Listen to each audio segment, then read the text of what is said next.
1969년 청원군 남이면, 당시 남이국민학교의 모습입니다.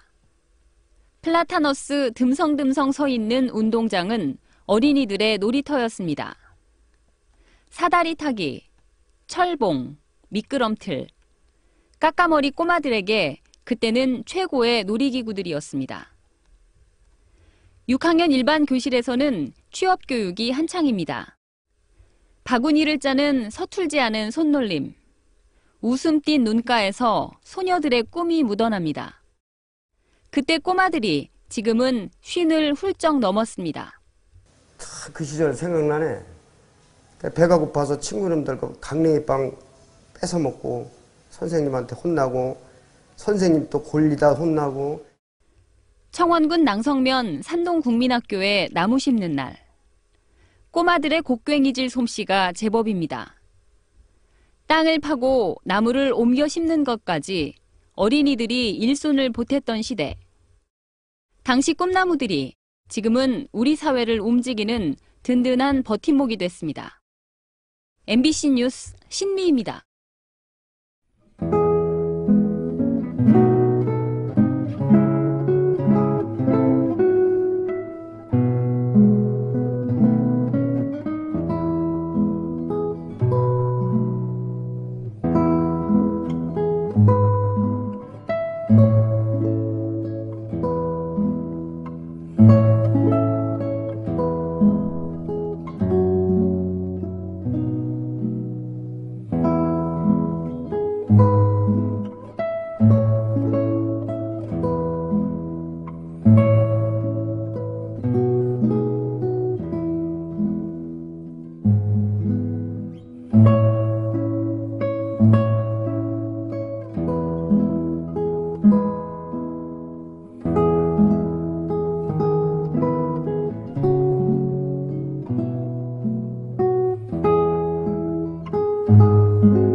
그 부모네들이 살아온 1950년대 혹은 60년대 없는 집에서는 공부가 밥 먹여주냐, 또 조금 여유가 있는 집에선 그만 놀고 공부해라 라는 동전의 앞뒤 같은 소리를 들으며 보내야 했던 우리들의 소년기.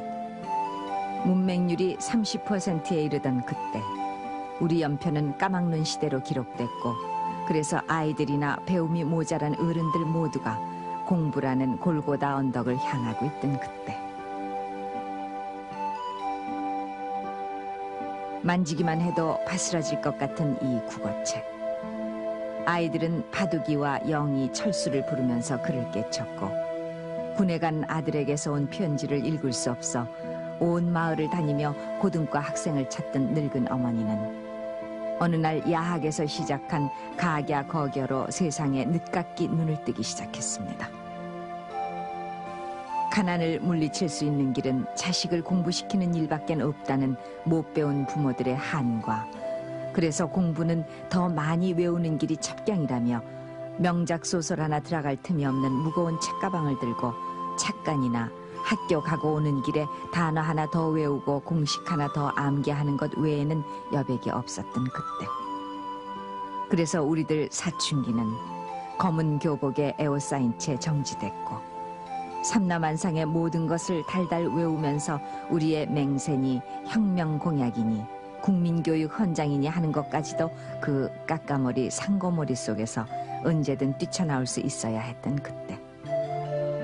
그래서 30-40년이 지난 지금도 이 시조선 왕들의 연대를 태정태세 문단세 예성연중 임명선하며 야간 보초병의 암구어처럼 무심코 되뇌이는 암기의 명수가 되게 했던 그때, 눈높이로 책을 들어 읽어야 했던 저 아이는 우리들 미명기의 잔영으로 오늘 우리에게 살아옵니다. 그때를 아십니까?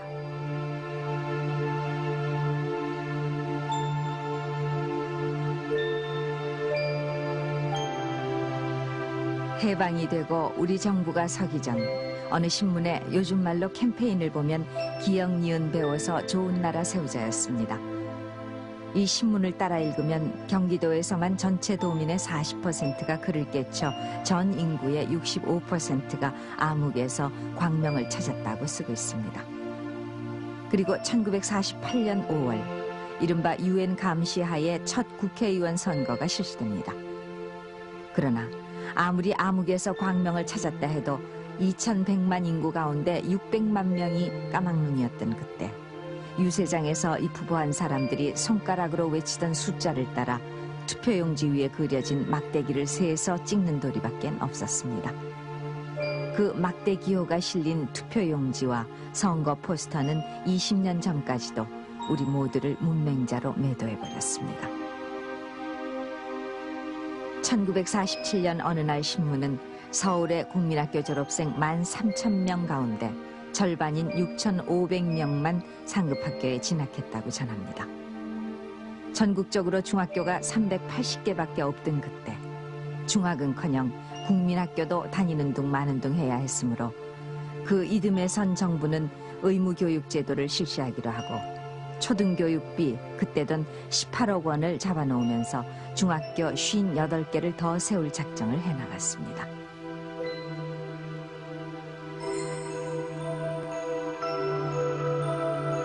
그러나 전쟁은 대바람에 그 모든 작정과 기대를 앗아갔습니다.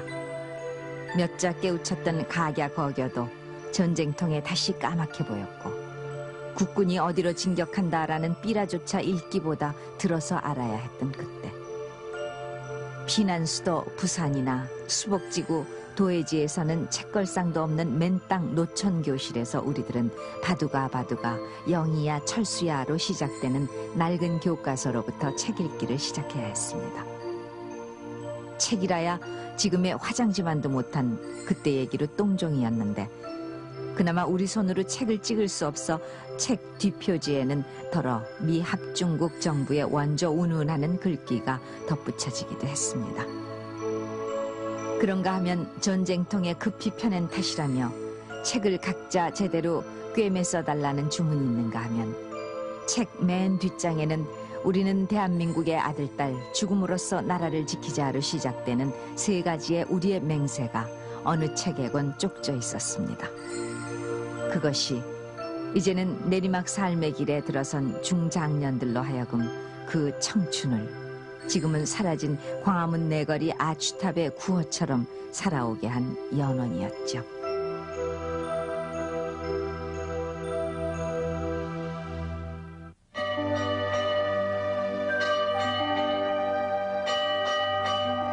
지금 아이들 음악에서는 자리가 없어진 노래 학교종이 땡땡땡. 그 학교종이 수업 시작을 알리면 선생님은 언제나 어제 배운 거 다 외웠냐라며 화두를 던집니다. 그러나 꼴매기니 새끼꼬기니 집안일로 공부를 엄두 못 내게 하던 그때 그래서 3, 4학년이 돼도 국어책 하나 제대로 읽을 수 없었던 그때 선생님의 화두는 우리들 가슴을 뜨끔하게 했고 토막 분필이 놓인 흑칠판에 구구단을 지우면서 분필가루를 뒤집어 쓴 선생님과 쌀이 회초리 그리고 벌서는 우리 모습은 알 수 없는 애련에 빠져들곤 했죠. 그때는 또 가방을 가진 학생들이 한 반에 뭐 몇 명이 안 됐습니다. 둘러매는 가방이었는데요. 저희들 같은 경우는 이제 까만 천에다가 물을 들입니다. 그래서 그걸 책보라고 그러죠. 이게 전부 이제 이 등에다 이게 둘러매고 이 책보를 그렇게 해서 책을 싸가지고 다녔었고요. 그때는 그 옷 한 벌 가지고 뭐 4, 5년씩 입었어요. 그러다 보니까 옷을 맞는 옷을 입히면은 금방 이렇게 몸이 크니까 그게 이제 어머니가 시장에 가서 옷을 사주시면 이렇게 두루마기처럼 큰 걸 사주십니다. 그래야만 이제 4, 5년 또 입을 수 있고 또 그 옷이 떨어지면 또 기어서 입을 수도 있고 해서 그때 보면은 뭐 등이 나온 학생들 그 다음에 너무 큰 옷을 입은 학생들 그 사진 보면 지금 참 재밌는 그러한 그 풍경이 아니었던가 생각을 합니다.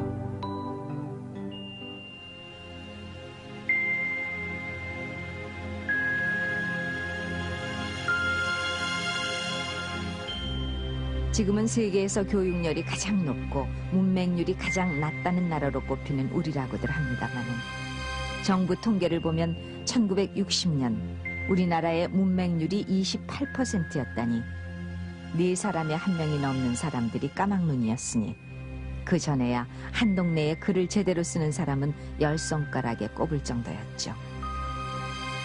전쟁은 끝났다곤 하지만은 군에 간 아들을 둔 늙은 어머니는 아들에게서 온 편지를 들고 혹 무슨 탈이라도 난 것이 아닌가 하며 온 동네를 다니며 고등과 학생을 찾아다녔습니다.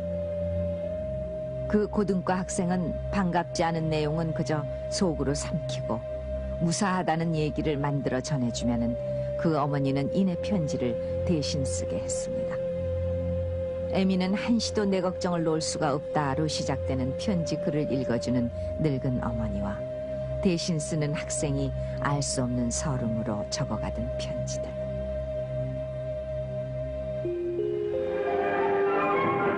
정부에서는 지난해 12월부터 금년 4월까지 5달 동안을 문맹교육기간으로 설정, 본격적인 운동을 전개하고 있는데 지난 13일에는 문맹교육 봉사단 결단 대회가 열렸습니다. 그 불칠하던 문맹의 퇴치운동이 시작된 것은 1960년대에 들어서였습니다. 대갓집 대청이나 빈 창고에 멍석을 깔고 채영신의 상록수식 한글 깨치기 운동이 벌어집니다. 면소 사람이 낫을 놓고 이것이 기역자요라던 낫 놓고 기역자야 하기 시작되면 시어머니와 며느리가 한입이 돼 따라 읽던 가갸 거겨. 소록도를 찾아가던 하나온이 어느 처마 밑에서 개구리 울음소리에 서러워지었다는 가갸 거겨. 그 시를 읽고 노천명을 울리게 했다는 그 개구리 울음 같은 가갸 거겨는 바둑이 철수 영희와 함께 애어른의 까막눈을 한둘씩 눈뜨게 했습니다. 이와 함께 그때 서울 나기들이 너도나도 나서던 대학생들의 농촌 계몽운동도 농촌의 문맹 퇴치에 큰 몫을 했습니다. 지금은 농촌 봉사활동이라 하지만 그때 대학생들이 펼치던 한글 깨우치기와 의료봉사 등 계몽활동은 농촌의 피폐함을 조금은 덜어주곤 했죠. 이제 많이 나올 때는 뭐 한 30명 그냥 그 호롱불을 켠 조그만 사랑방이 빽빽할 정도고 그냥 땀내가 물씬 나고 발꼬락내도 나고 이런 상황이고 또 적게는 한 10대 명씩 이렇게도 오기도 하고 하는데 도시에서 교육받은 사람이 또 자기들한테 이렇게 전달한다 하는 그것 때문에 이렇게 대학생들이 가면 또 이렇게 적극적으로 모여드는 요즘하고 다릅니다. 그때 분위기는 대학생이 가서 이렇게 농촌에서 뭘 한다 하면은 그렇게 이렇게 뭐 부러운 존재라는 그런 인식도 있겠지만은 저 사람이 도시에 나가서 배운 것을 우리한테 전달한다. 우리는 전혀 접할 수 없는 새로운 문명에 접한다. 이런 어떤 인식이 있기 때문에 사람들이 많이 모였고요.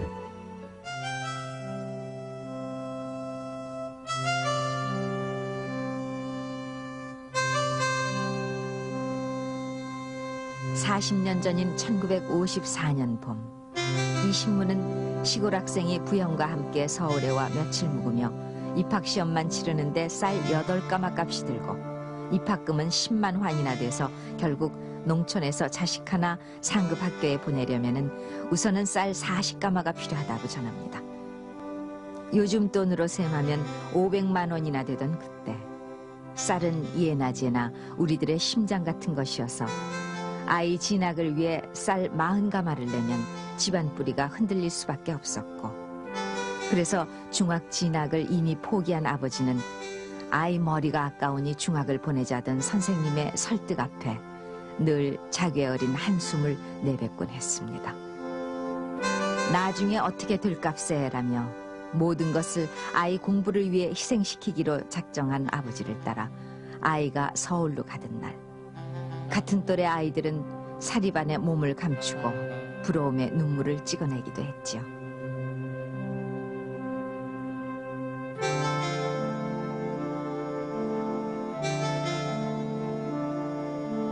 그런가 하면 그 무렵 겨울 우시장에는 대학생들의 등록금 때문에 팔려나간 소들도 참 많았습니다. 정지용이 해살피 금빛 게으른 울음운다고 하던 고향의 황소.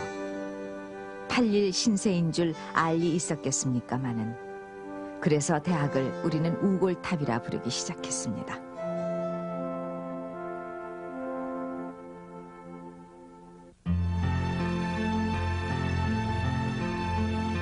서울이 다시 서울이 된 것을 환도라고 했지요.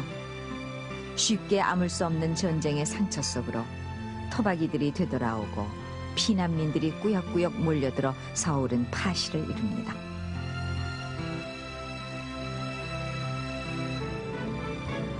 폐허가 돼버린 경복궁, 쌀까마내고 섭한 돈으로 청운의 꿈을 펼치리라 하던 학생들이 환도된 서울에서 벌인 첫 행사는 전쟁통에 무성하게 자란 경복궁의 잡초를 뜯어내는 일이었습니다. 그런가 하면 1955년 3월의 이 모습. 국부 이승만 대통령 80회 생신을 축하한다며 군인들 틈에 섞여 행사를 벌여야 했던 학생들. 40년 전의 일이니 지금은 환갑을 바라보고 있을 이 학생들. 북진통일 시민 총걸기대회 따위의 행사가 열리면 출석표까지 제출해야 했던 그때 우리는 죽음으로써 나라를 지키자라며 우리의 맹세를 성동원두라고 곧잘 쓰이던 서울운동장이 떠나라고 복창했으며 무슨 강조기관이 왜 그렇게 많든지 한 해에도 몇 차례 벌어지는 교통안전 강조기관을 위한 중고생 대항 가장행렬대회 같은 데도 어김없이 참가해야 했습니다. 그러나 행사마다 비록 동원된 모습이었지만 그때 학생복은 정말 뽐낼만 했죠. 교복 칼라가 구겨지지 말라고 목둘레에 하얀 뿔테를 둘렀고 여학생들은 풀먹인 하얀 칼라가 구겨질세라 조심스레 요즘 말로 목과 어깨에 힘을 주며 걸어야 했습니다.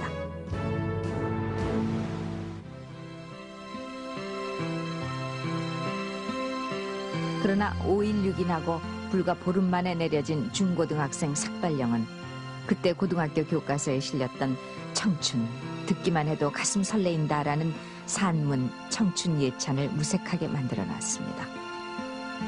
남학생 머리는 바리깡으로 깎여 나갔고 여학생 역시 머리를 조금만 멋스럽게 길러도 말광량이 일본식 발음인 후라빠로 불량소녀 취급을 받아야 하는 그 오랜 금도의 세월을 만들어놨습니다.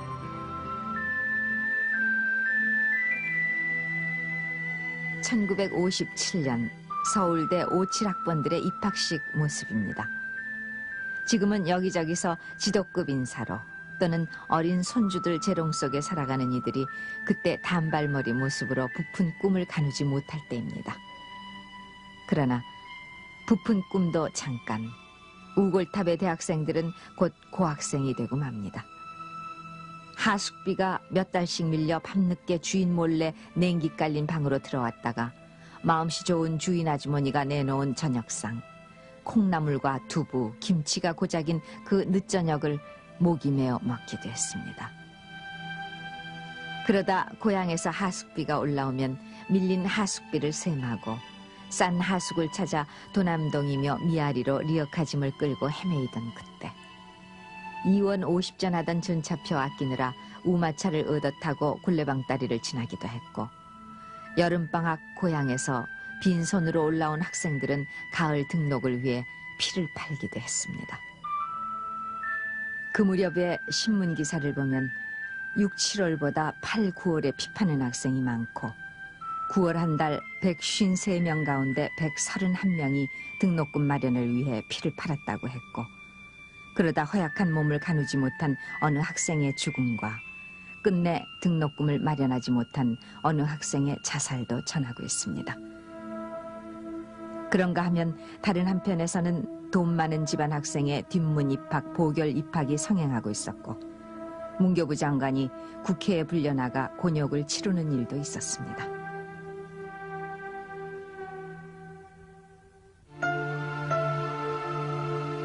해방되던 해 2,300개였던 국민학교는 1950년에 3,000개, 1953년에 4,000개, 1960년에 5,000개로 늘어났지만 늘어가는 아이들 때문에 국민학교 한반 정원을 80명도 넘게 해놓고서도 1, 2학년은 3부제, 3, 4학년은 2부제 수업을 좀채 면할 수가 없었던 그때. 좁은 문을 뚫기 위한 인류병 경쟁은 중학교 입시 때부터 극심극성스러웠습니다. 1965년에 이른바 무주파동은 그 인류병에다 치맛바람 모성 과잉이 얽혀진 사건이었죠. 그때 머리 좋고 내노라 하는 집안 아이들이 몰린다는 경기중학시험에 무즙으로도 엿을 만들 수 있다라고 쓴 학생들이 떨어졌고 학부모들이 교장실에 몰려가서 급기야는 재판이 벌어졌습니다. 결국 불합격생 39명이 재판 끝에 경기중학에 입학하게 된 이 파동은 경기중고와 서울대학, 이른바 KS라인이 인류 인생과 2, 3류 인생을 판가름 낸다며 12살 아이들로 하여금 6학년 과정을 또다시 달달 외우게 하는 재수생으로 만들게 했습니다. 공부라야 요즘이라고 크게 달라졌겠습니까마는 이른바 주입식 공부였고 외움투성이었습니다. 국어, 산수, 사회, 자연 과목을 국산사자, 음미, 실체, 마치 난수표를 푸는 음어식으로 만든 시간표에 따라 봄이 오면 사내들의 하는 노래를 8844, 5844 등 숫자 음계로 외워야 했고 빛의 삼원색, 체조 순서를 암기하면서 당쟁사화의 연대를 무갑기을하며 머리에 집어넣는가 하면 2조 500년 27 임금님 시대를 태정태세 문단세 예성연중 임명선으로 외우면서 섭렵한양했습니다. 5.16이 나자 학교에서는 혁명공약을 외워야 한다며 아이들을 부산스럽게 하더니 급기야 25년 전인 1968년 12월 1968년 12월 5일 우리 교육사상 처음으로 국민교육헌장이 선포됐다. 우리는 민족 중흥의 역사적 사명을 띠고 이 땅에 태어났다. 우리는 민족 중흥의 역사적 사명을 띠고 이 땅에 태어났다로 시작되는 국민교육헌장이 선포되면서 이를 외워야 하는 아이들이 등하굣길에서도 끝말인 대통령 박정희까지 암송하는 진풍경이 벌어지곤 했습니다. 그 국민교육헌장을 외워야만 학교에서 급식하는 옥수수빵을 먹을 수 있었기 때문입니다. 우리는 그 끊임없는 암송의 시대를 살아가면서 그것이 공부하는 길임에 전혀 의심하지 않으면서 잠을 쫓기 위해 세코나리니 나이트스루니 하는 각성제까지 먹어가면서 우리들 소년기는 천근의 무게에 짓눌려 흘러갔고 이윽고 1969년 중학교 입학시험 제도가 폐지됐습니다. 그러나 그것은 해방이 아니라 새로운 시험의 시작이었죠. 바로 이른바 뺑뺑이 세대의 출현이었습니다.